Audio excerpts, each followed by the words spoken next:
Bem-vindos ao Rede Poderosa, eu sou Patrícia Quartarolo e estou aqui com Caio Lima. E aí, Pati? Maio, meados de maio já, hein? Meados de maio, cara. Quem diria que a gente chegaria aqui nesse ritmo? Pois é, que ano doido. Ano completamente maluco, atípico, o ano da virada. Em vários sentidos, imagina. Até o final do ano a gente vai confirmando esse sentimento. Pelo amor de Deus, necessário. Estamos aqui hoje para falar do livro de maio, cujo tema era literatura africana. Se você não sabe do que a gente está falando, a gente lançou nosso primeiro programa de 2022, foi uma lista de temas e livros que a gente ia ler esse ano. Então, pode voltar lá e procurar se você quiser ler algum livro com a gente, ou quiser saber antecipadamente o que a gente vai ler por mês. Então, um livro por mês, basicamente é isso. E o desse mês, a gente escolheu O que Acontece Quando o Homem Cai do Céu, da nigeriana britânica Leslie Neka Arimah, que saiu aqui no Brasil pela Capulana, com tradução de Carolina Faquin. Livraço. Começa assim, livraço. Já resumindo, se você ouvir 5 minutinhos desse podcast, já saiba que é um livraço. Assim, dá um pause, compra o seu, preferencialmente na Capulana, e volta pra cá. Mas basicamente a gente tem aqui 12 contos, todos eles como protagonistas mulheres muito fortes, todos eles abordam temas muito fortes, mas não necessariamente com aquela consciência moral que a gente está acostumado a ver por aí em contos de fadas, apesar de vários contos tocarem o realismo fantástico, tocarem o terror e outras categorias da literatura. Basicamente isso. 12 contos, mulheres fortes, uma miscelânea de estilos, tudo muito bem encaixado. É isso, não tem muita conversa, não. É um bom resumo, curto e grosso igual os contos dela. Acabou. Isso.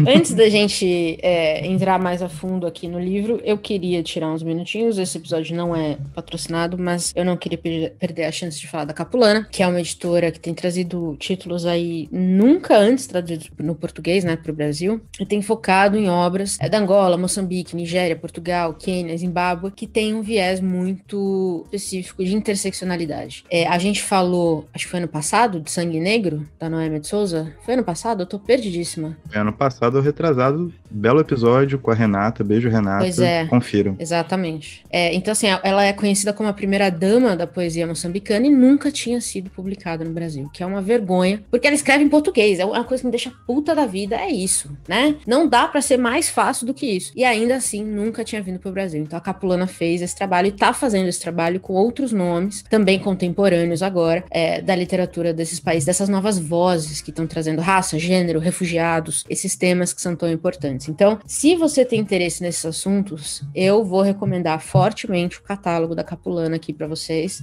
Baita editora, os livros têm uma edição belíssima, vale a pena. E eu acho que o comprometimento da Capulana com a questão da curadoria, né, a qualidade daquilo que eles estão trazendo, é primordial. Eu, particularmente, ainda não li um livro que eu não tenha gostado muito da Capulana. Verdade. Né? Isso é uma coisa recorrente, tipo, é um comentário recorrente meu, inclusive em rede social. As pessoas que estão próximas a mim têm o mesmo tipo de postura, então isso reflete de duas uma. Ou todo mundo tá errado, ou a Capulana é muito boa. Eu prefiro acreditar que a Capulana é muito boa.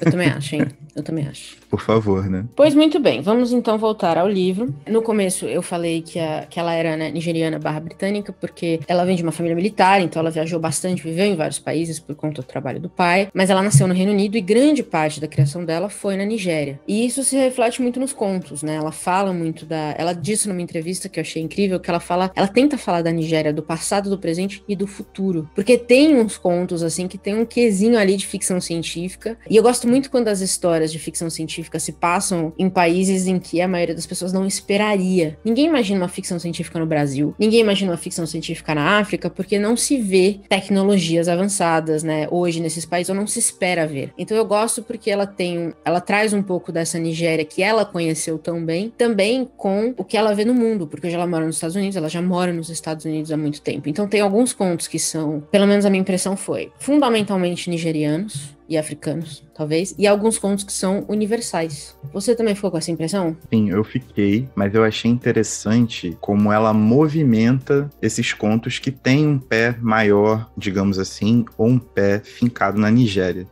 Porque alguns deles ela acaba trazendo uma visão de fora pra dentro, né? Como no conto que a mãe envia a filha pra ficar com a tia, depois dela ser malcriada e tal.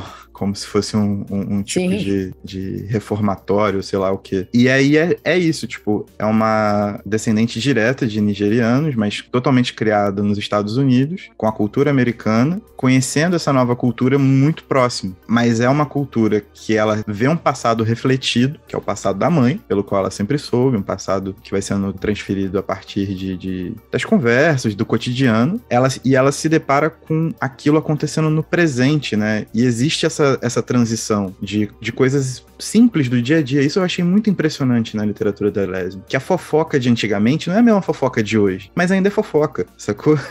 Sim. E é muito difícil, assim, eu acho muito engenhoso a forma como ela consegue refletir isso dentro dos contos dela. Então, acaba que mesmo esses contos que são mais voltados para a Nigéria, em particular, eles têm um quesinho de universalidade também. Ela sempre dá essa puxada, eu acho muito maneiro. Eu curti. Mas tem uns que são realmente mais abertos, né? Mais acho que quando você foca...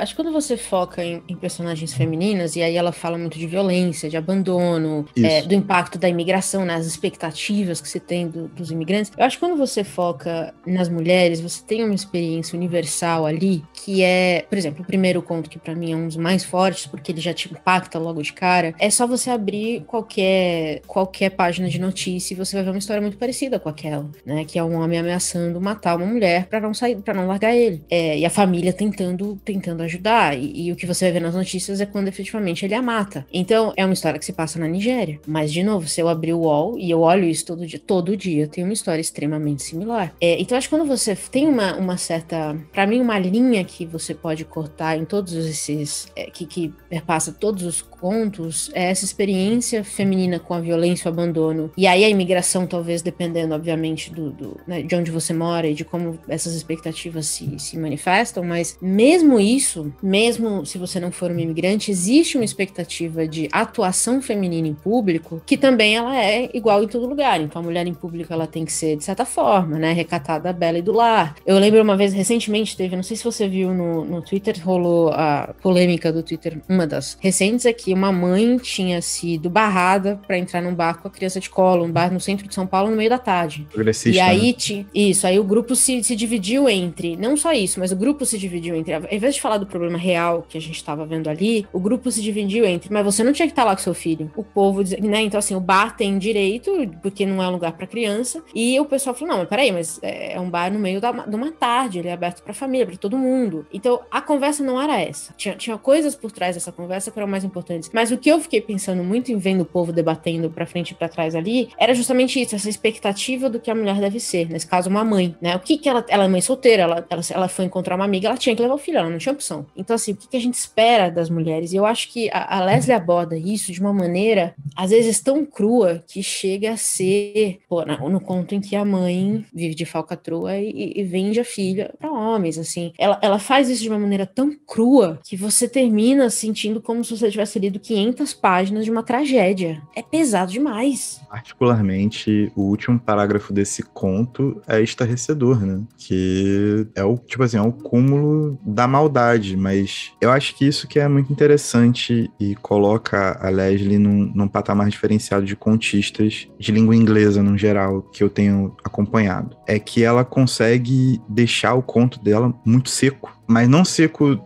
tipo, não é que falta emoção, é que a tensão tá a cada frase mesmo. Ela não precisa dizer muito pra colocar o contexto da parada e mostrar pra você uma condição sine qua non de mulheres que vivem sob aquelas condições, sacou? E o mais importante é que ela tem uma literatura muito engajada, ela é uma literatura, a própria autora disse que é uma literatura feminista, porém ela não tenta dar sabão em ninguém, assim, ela escreve com muita liberdade criativa, explorando até o talo a tragédia, tipo, a maldade, sabe? E uma maldade provocada por uma mãe numa filha, por uma mulher em outra, sacou? Por uma pessoa em situação de pobreza em outra pessoa em situação de pobreza. São vários pontos de ligação que ela tensiona de uma forma muito brutal, muito cruel. Ainda assim, você entende o contexto, você coloca aquilo pra frente, você absorve aquela porrada e ao mesmo tempo ela abre esse leque de possibilidades sem querer te dar uma lição de moral ou uma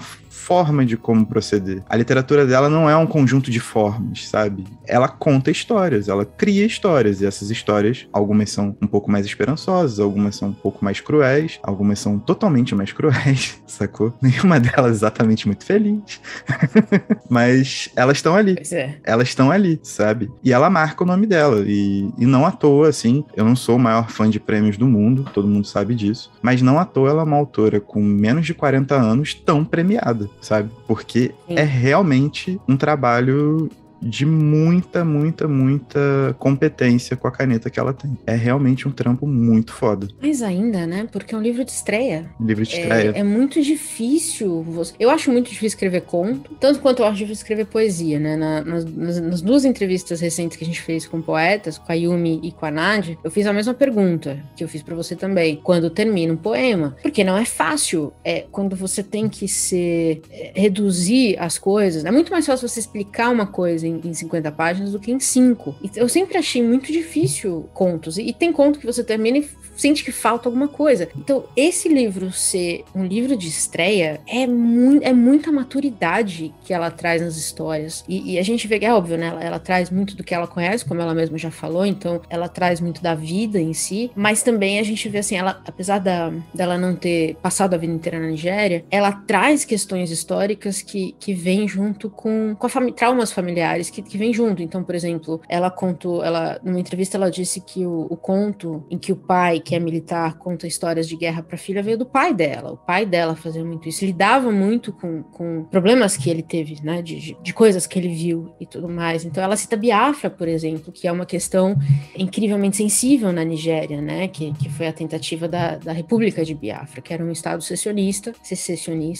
da Nigéria, que durou 3 anos só. Então, assim, eu acho que ela traz a questão de um país que viveu em conflito, e talvez até hoje tenha alguns conflitos, né, porque ainda tem os grupos étnicos que dividem o território. Ela traduz esses conflitos muito bem nos contos, às vezes sem mencionar nada disso, que é um talento do caralho. Porra, é muito impressionante. Tipo, falando assim, eu vou usar uma parada que eu não gosto de usar, porque é a top da gourmetização das coisas, né? Mas ler a Leslie é realmente uma questão de uma experiência. Tipo, uma experiência de uma literatura que não abre mão de ser o que ela pretende ser. Sacou?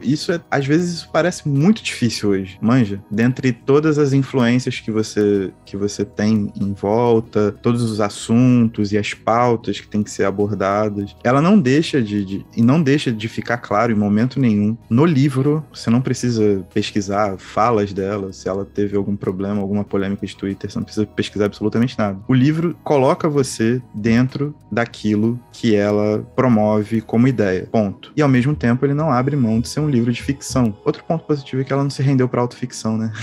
A única parte autobiográfica é justamente a do pai, o resto é tudo ficção, e mesmo tudo assim, criação. ela não diz isso, não é óbvio. Não. Você poderia ser que ela veio de uma amiga cujo pai também era militar, assim, não é claro. Eu fui saber disso porque eu vi numa entrevista, mas, enfim. Além de tudo isso, ainda tem a grandíssima variedade de gêneros dentro da ficção com os quais ela brinca nos contos, né? Então, acho que você falou no começo que tem um pouco de realismo mágico, tem uma ficção científica muito doida, que é o Conto dos Matemáticos, que eu adorei, porque ela traz o futuro, né, que é quando os matemáticos podem tratar a dor com uma fórmula, e aí ela também coloca em alguns contos, assim, a questão colonial, porque tem um conto muito bom em que ela conta, porque aí os britânicos pediram pra vir pra cá, né, porque o território deles acabou, mas quando eles chegaram aqui, eles fizeram o que eles sempre fazem, eles nos traíram. E é isso, é uma frase, é só isso. E eu gosto quando essa sutileza vem muito forte e você sente o impacto, mas você continua lendo e agora você entende uma coisa nova sobre a relação desses países. De novo, é sutil e é forte ao mesmo tempo, que eu acho que é um talento muito grande você conseguir fazer as duas coisas. Porque senão também fica cansativo, né? E também poderia ficar cansativo essa variação de gênero. Podia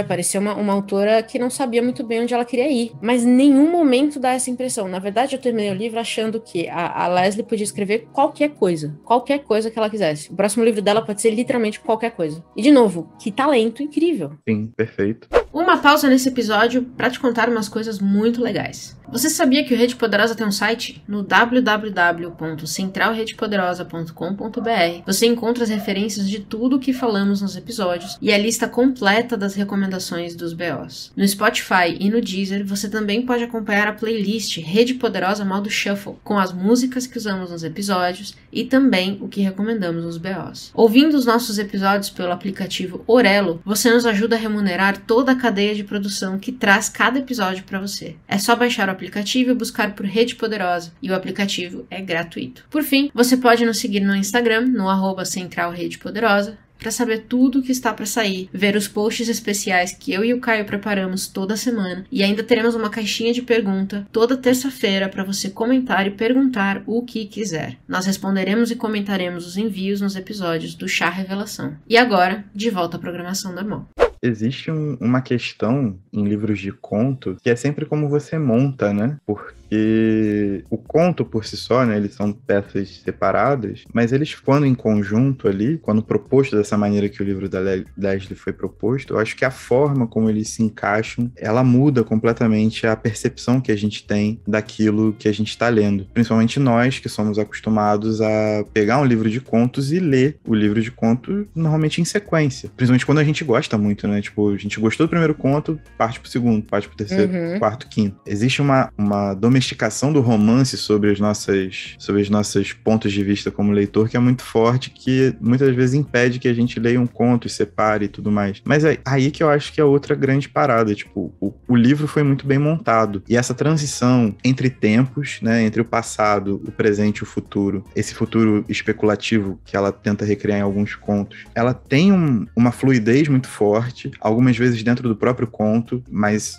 aqui eu tô tratando da sequência, do posicionamento dos contos no livro, quanto essa questão dos estilos literários, né? Tipo, ela especula com terror, ela especula com ficção científica, ela especula com realismo mágico, ela dá um toquezinho na fantasia, daqui a pouco ela vira e mete um conto realista muito forte, sabe? Uma tragédia familiar, sabe? Qual é uma história de guerra, pode crer. E ela faz isso se encaixar muito bem. Muito bem. Eu acho que eu vou trazer até uma polêmica aqui. Momento polêmica. Mas, na minha visão, assim, da forma como tudo isso conversa, da forma como ela montou esse livro, e como ela coloca essas protagonistas nas histórias e vai narrando, isso se aproxima muito mais de uma ideia de fractal que eu me afeiçoo do que, por exemplo, Meninas, que foi o primeiro livro que a gente pegou no ano, sacou? Eu concordo, e acho que eu comentei no BO, que saiu faz umas 2 semanas, que eu gostei mais desse do que do Meninas. Acho que tem também uma questão importante, que é o Meninas tá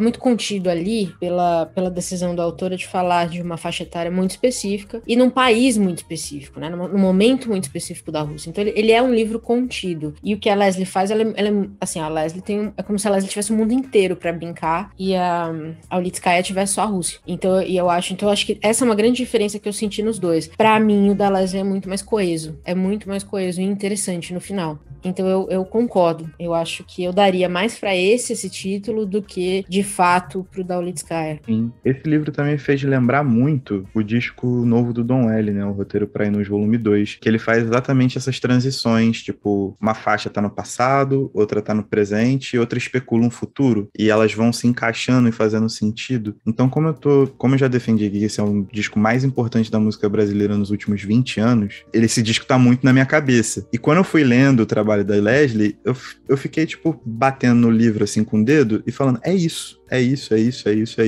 Porque é um trampo de... Ela não deixa nada fácil pro leitor. Isso é muito importante também. Tipo, ela não mastiga a informação que ela quer passar. Ela não mastiga a forma como ela quer criar aquele universo de terror, aquele universo de ficção científica, aquela tragédia familiar, sabe qual é? Aquela situação que acontece de abuso, de violência. Ela simplesmente entrega e te deixa coletar aquilo. Você tem que ler ler com atenção. São contos rápidos, secos, ágeis, muito bem trabalhados, mas cheios de nuances. E você é obrigado a ler com atenção, mano. E você quer ler com atenção, se sente convidado a ler com atenção. Eu acho que esse é um trampo, tipo, dos mais difíceis, né? Você conseguir convidar uma pessoa a dar a devida atenção ao seu trabalho. Para um escritor, né? O livro necessariamente precisa que você sente, tire um tempo para ler. E a Lesley consegue fazer esse convite de uma maneira muito persuasiva, eu diria. Demais. Eu gosto muito que ela, para mim, representa o moderno no sentido de que a gente vê autores, né? Vamos levar um Charles Dickens da vida, como um romancista clássico, né? Ele escreve romances clássicos, o estilo dele é bem claro, né? Inclusive, tem gente que estuda a organização dos romances deles como sendo mais ou menos sempre as mesmas, né?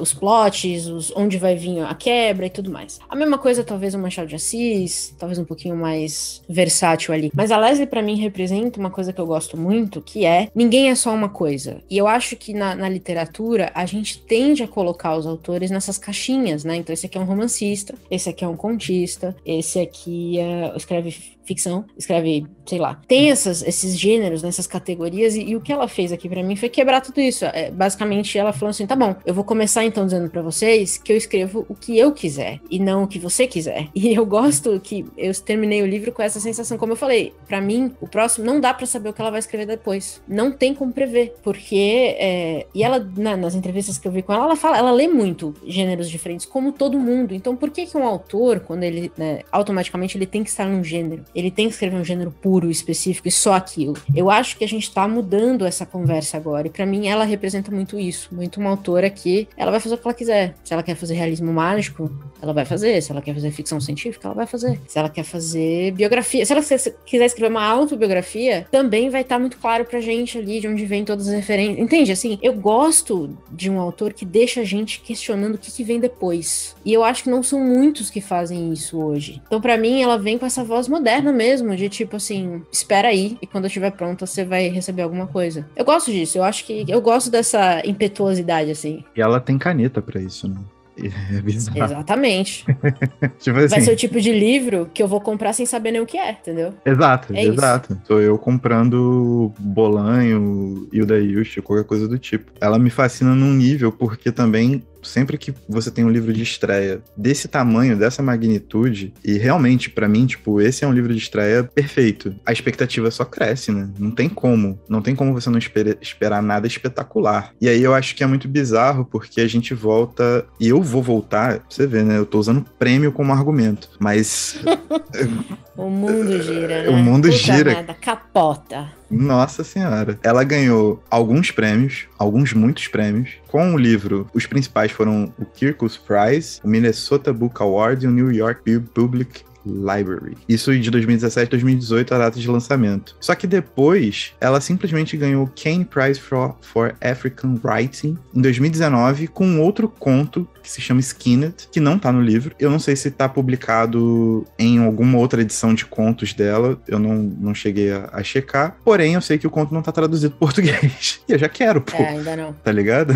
É isso. Simplesmente isso. Então, tipo, a menina tá colecionando prêmios, grandes prêmios, não são poucos prêmios, e já tá ganhando prêmio com outras paradas que ela tá escrevendo. Esse Kane Prize, eu acho que é o prêmio mais importante para escritores africanos, mano. Então, assim, não é pouca coisa, tá ligado? Ela se colocou no continente como uma grande, e realmente ela tem todo esse potencial. Então, esse livro é uma mistura de, tipo, eu estar muito satisfeito com aquilo que eu li, esperando muito mais, porque eu quero ler muito mais. E os contos refletem exatamente isso, porque alguns contos poderiam ser perfeitamente romances. Eles não precisam ser romances, eles estão perfeitos como contos, enxutos, bem contados, bem escritos, a narrativa alinhada, show demais. Mas se fosse um romance, eu compraria a ideia da parada. Tranquilo. Eu também. Aliás, uma coisa importante que é, quando a gente fala de literatura nigeriana / britânica, é inevitável não pensar na Bucha Mecheta. E eu comecei o livro pensando um pouco nisso, e alguns contos tem muito, no começo principalmente, dialogam muito, principalmente com o livro Cidadã de Segunda Classe, da Bush, que ela conta como foi a vida dela como mãe solteira de 5 crianças. Quer dizer, ela não conta a vida dela, né? É ficcional, mas enfim, tirado muito da vida vida dela no Reino Unido. E não só isso, né? Quando eu tava pensando tudo isso, veio um conto que chama As Meninas de Bush. Então, ela também reconhece o impacto da Emecheta no próprio trabalho. Eu achei muito bonita essa homenagem, porque eu tenho visto poucas hoje autoras fazerem homenagens tão claras assim à Emecheta, e eu acho que ela trilhou um caminho muito pesado que essas autoras hoje também usam, sabe? Então, eu achei bonita essa homenagem a Bush, e merecidíssima também. O conto é muito bonito, inclusive é um dos meus preferidos, As Meninas de Bush, e achei bonita essa homenagem. Então, se você ler esse livro e gostar, recomendo muito que você busque as obras, ou vice-versa, né? Ou se você gostar muito das obras da Bush Emecheta, acho que esse também é um livro que vai falar muito com você, porque eles se dialogam bastante, assim. Perfeito, e eu acho que a homenagem a Bush, além de ser essa reverência, é muito relacionada à forma como a própria Lesley vê o poder transformador da literatura, sacou? Porque ler e escrever, né, e poder publicar, a gente acompanha nesse livro ficcional da Bush, O Cidadão de Segunda Classe, e nos outros também, mas baseado nas experiências dela, que isso foi um ato de transformação, foi um ato libertador em todo o contexto, todos os contextos Exatamente. possíveis que se cruzam, né, e se avolumam na história dela. E a Lesley reconhece esse caminho aberto. Eu acho isso muito maneiro, sabe? Sem abrir mão de quem ela é como escritora. Ela simplesmente reconhece o caminho aberto. Eu acho que essa talvez seja uma das formas mais honestas de homenagem mesmo, mano. Sabe? Tipo, ela via arrebentando, escrevendo pra cacete, usando, tipo, a referência da Bush, mas fazendo a linha dela como escritora. O material que a Lesley usa pra fazer os contos dela, pelo menos nesse livro em específico, ele vem de um lugar completamente diferente do que fez a Bush durante a vida, durante a carreira. Uhum. Mas ainda assim, elas conversam muito, sacou? Elas se cruzam em muitos pontos, não só pontos de uma realidade material, uma realidade de vida, mas em pontos literários. Elas se cruzam, sim. Eu acho isso muito foda. Ela conseguiu transformar a referência, puxar a referência pra ela e render uma das homenagens mais bonitas que eu vi nos últimos tempos, assim, em relação à literatura real. Achei também. Achei muito bonito, muito tocante a forma como ela coloca a personagem da Bush ali ficcionalizada. Talvez até com mais carinho do que a própria Ada, que é a personagem que a Bush cria, sabe? Porque a Bush estava muito próxima da personagem. Acho que quando você consegue se afastar um pouquinho, você também consegue ver beleza na situação. Não na violência, obviamente, mas na força daquela mulher. Eu achei, enfim, belíssima. Duas autoras aí, acho que mais do que recomendadas, não tem nem muito o que falar. E eu acho que é isso. Resumindo aqui, eu não sei nem quanto tempo a gente tá aqui falando, mas se você ainda não entendeu o que é pra você ir ler esse livro, eu não sei mais o que dizer. Exato. Acho que não tem muito mistério. É um livro, cara, perfeito na concepção da palavra. São 12 contos entregues de maneira competente. Os 12 contos fazem parte desse universo, desse livro, de uma maneira muito própria. A Lesley é muito habilidosa com a caneta. Ela consegue extrapolar o livro em muitos momentos de uma forma muito sutil. É uma editora independente, trazendo autores africanos contemporâneos, saca? É um trabalho de resistência fudido que a Capulana faz há muitos anos também, abrindo espaço, abrindo discussão, abrindo caminho, sacou? Eu acho que vale a pena por todos os motivos possíveis, sabe? Então, se você ainda não leu, vá ler, vá conhecer o catálogo da Capulana. E Capulana, depois dessa, por favor, traga mais Lesley Neca Arima. Total. Porque... Fique em cima dessa mulher. Exatamente. Manda e-mail. A gente faz um mutirão no Instagram dela. A gente bota nossos seguidores pra perturbá-la. Come to Brasil. Exatamente. Com as bandeirinhas insuportáveis. Todo post dela, 50 mil comentários. Exatamente, porque é isso que a gente quer, nada mais que isso. Bons livros de excelentes autoras. Mas muito bem, tá entregue, acho. Vou perguntar pra você, mas na minha concepção está entregue. E é isso, resumindo, valer Lesley Neca Arima e ficar de olho, porque acho que vem uma grande carreira por aí. E a gente tem a chance, o privilégio de ver essa carreira nascer. Eu gosto muito disso. Eu acho que vai vir coisa... Esse é bom, mas eu ainda sinto que tem ali um livro dentro dela que a gente ainda vai ficar maluco. Mas... Né? Nossa alma de calhamacista foi Exatamente. A categoria que eu acabei de criar. Nossa alma de calhamacista insiste por um livro de no mínimo 500 páginas cheias de recortes, entendeu? Dela. Pode passar esse recado também, Capulana. Eu sei que você tá ouvindo. Pois muito bem. Temos episódio? Temos um episódio, claro. E tchau. Tchau.